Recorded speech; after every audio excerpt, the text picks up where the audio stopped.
नमस्कार, स्वागत है आप सभी का श्री न्यूज में और मैं हूं आपके साथ यूबी चौधरी। मंगलवार रात 10 बजे ये वो समय था जब ईरान ने इजराइल पर अंधाधुंध 180 से ज्यादा बैलिस्टिक मिसाइलें दागकर खलबली मचा दी।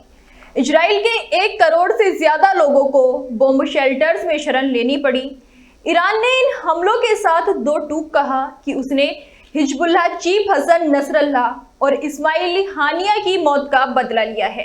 लेकिन क्या सच वास्तव में यही है? आपको बता दें कि ईरान के हमले के दौरान इजराइल में जेरूशलम से लेकर जॉर्डन वैली तक ब्लास्ट की आवाजें सुनाई दी।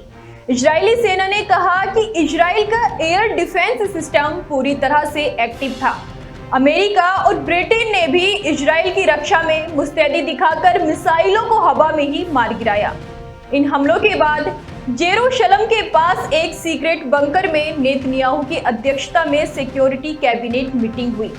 इस दौरान प्रधानमंत्री नेतन्याहू ने चेताया कि ईरान ने आज रात बड़ी गलती कर दी है और उसे इसका हर्जाना भरना पड़ेगा।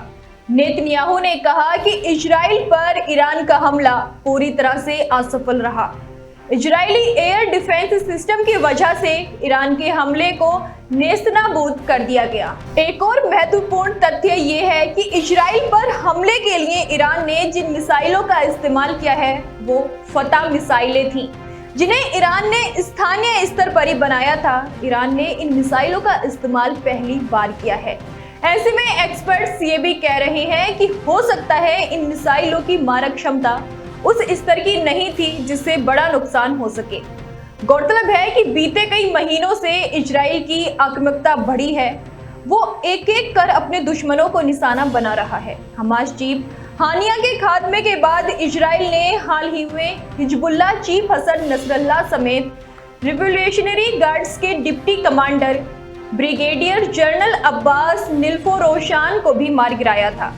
ऐसे में ईरान के सामने अपनी प्रतिष्ठा को बचाए रखने की भी चुनौती थी। वो किसी भी हालत में ये दिखाना चाहता था कि इजराइल द्वारा उसके बड़े नेताओं को निशाना बनाए जाने पर वो चुप नहीं बैठेगा। एक और बड़ी वजह ईरान में बढ़ता असंतोष भी था। ईरान समर्थित हिजबुल्लाह के चीफ हसन नसरल्लाह और इससे पहले हमास चीफ इस्माइल हानिया की मौत से ईरान में भारी असंतोष था। ईरानी लोगों और हिजबुल्लाह समर्थकों को लग रहा था कि इजराइल की बढ़ती आक्रामकता के बाद भी ईरान हाथ पर हाथ रखकर बैठा है। ऐसे में ईरान पर एक्शन का दबाव था। लेकिन अब सार्वजनिक तौर पर खुलकर कहा जाने लगा है कि ईरान की ओर से 181 मिसाइलें दागे जाने पर कोई बड़ा नुकसान क्यों नहीं हुआ। इस हमले में सिर्फ एक शख्स मारा गया है जबकि कुछ लोग घायल हुए हैं। ये कैसे संभव है? ऐसे में सोचना लाजमी हो जाता है कि क्या ईरान का ये हमला महज एक आइवोस था या कुछ और।